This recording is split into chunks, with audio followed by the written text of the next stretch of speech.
शिमला अपनी party OBC wing.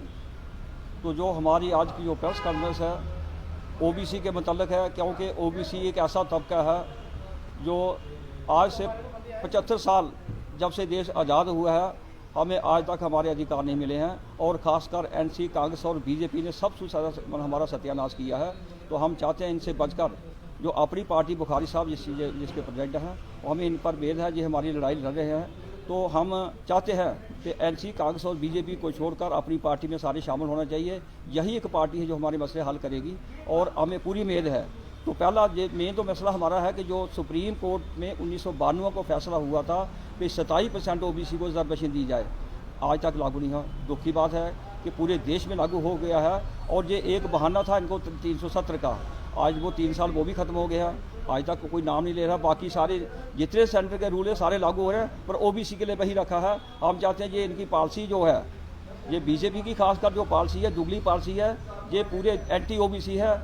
जब BP Singh ने ये मंडल कमीशन लागू किया था 1990 में, यही पार्टी थी और यही मोदी साहब थे जिन्होंने मतलब गुजरात से एंटी ओबीसी रास्ते निकालकर पूरे देश में आग लगाई थी, और आग हमारे खिलाफ लगाई थी कि ओबीसी को इनका हिस्सा नहीं देना है, हम मर जाएंगे मिट जाए, ओबीसी को हिस्सा नहीं देना। तो हम इस पर कैसे मोदी साहब पर हम कैसे यकीन करेंगे कि ये हमारी बात करेगा। ये कहता है मैं ओबीसी हूँ, और मैं कहता हूँ, ये दावे से कहता हूँ, ये कोई ओबीसी नहीं है, बनी है इसकी बाटिया कास्ट है, ये वोट लेने के लिए ओबीसी बना है। तो हम चाहते हैं इससे भी बचा जाए।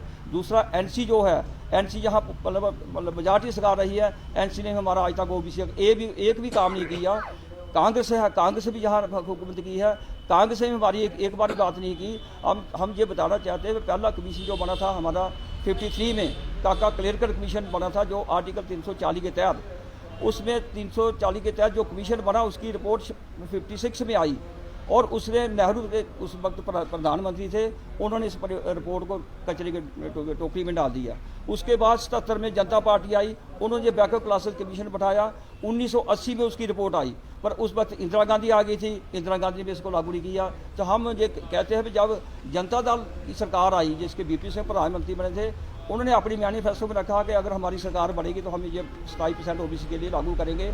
तो जैसे उन्होंने लागू किया, ये सरकार बीपी सिंह और जनता दल बीजेपी की सरकार, कोalition सरकार थी, इन्होंने उसी दिन कहा कि आपने ये लागू क्यों किया है, अगर इनको आप हिस्सा देंगे तो हमारे बच्चे कहाँ जाएंगे। तो हम चाहते हैं कि इनके बच्चे हैं तो हमारे बच्चे नहीं हैं। हम चाहते हैं कि जो हमारा हिस्सा है पॉपुलेशन के हिसाब से सबको मिलना चाहिए, पर ओबीसी का हिस्सा क्यों छीना गया, और इन्होंने हमारे पूरे देश में हमारे लिए खिलाफ आग लगाई थी। हम चाहते हैं कि इनसे हमें पता चल गया ये कितने वफादार हैं। ऐसे कहने को तो हम हिंदू कहते हैं, तो जब हिंदुओं की बात आती है कि हिस्सेदारी की बात आती है, तब हमें ओबीसी है, तब हम सोशल कास्ट है, तब हम कमी है, नीच है। तो इसलिए हम चाहते हैं कि जो इनका जो दिमाग में जो बात है ये हमको कुछ देने वाले नहीं है, इसके लिए लड़ाई लड़नी पड़ेगी हमें। और बुखारी साहब के हम बड़े शुक्रगुजार हैं जिन्होंने हमें इतना हौसला दिया है, जो हमारी बात कर रहे हैं, हमारी लड़ाई लड़ रहे हैं। तो यही एक पार्टी जो हमारी बात करेगी। और दूसरा हम चाहते हैं जहाँ हाई कोर्ट में हमारा कोई जज नहीं, बड़े अफसोस की बात है, मतलब हम चाहते हैं हर तबके को नुमाइंदगी मिलनी चाहिए। हमारा वहाँ हाई कोर्ट में जज क्यों नहीं,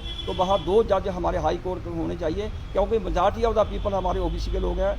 दूसरा जहाँ एडवाइज़र बने हैं, पर हमारा एडवाइज़र आज तक कोई नहीं, हमारा एमएलए कोई नहीं, एमएलसी कोई नहीं, एमपी कोई नहीं। तो कौन सा यार, हमारे 2 तो एडवाइज़र हमारे भी बनाओ ना, हम भी किसी के पास जाने के लिए बने, मतलब रास्ता हमारा खोले। तो हम चाहते हैं 2 हमारे एडवाइज़र होने चाहिए। तीसरा जो क्रीमी लेयर है, क्रीमी लेयर हमारे में डिवीजन पैदा करता है। ये क्रीमी लेयर जैसे SC ST पर क्रीमी लेयर है, हमारे ऊपर भी क्रीमी लेयर नहीं होनी चाहिए यार। और कास्ट बेस्ड सेंसस पूरे देश में ये एक चल रही है, कास्ट बेस्ड सेंसस होनी चाहिए, और कास्ट बेस्ड पता चल जाएगा भाई कौन कितना मतलब हिस्सा खा रहा है। तो हम चाहते हैं इसकी सपोर्ट करते हुए कास्ट बेस्ड सेंसस होनी चाहिए। तो ये मेन हमारी जो डिमांड थी। मतलब मेन हमारी प्रॉब्लम है कि हमें जो पोलिटिकल रिजर्वेशन है, जब तक वो पोलिटिकल हमारी सीटें रिजर्व नहीं होंगी पंचायत से पार्लियामेंट तक, तब तक हमारा भला नहीं हो सकता। तो ये कमीशन बैठा है जो ओबीसी का, ये कमीशन ओबीसी का, इसको OBC chairman plus member OBC के होने चाहिए। ये हमारे साथ धोखा कर रहे हैं। शुक्रिया जी।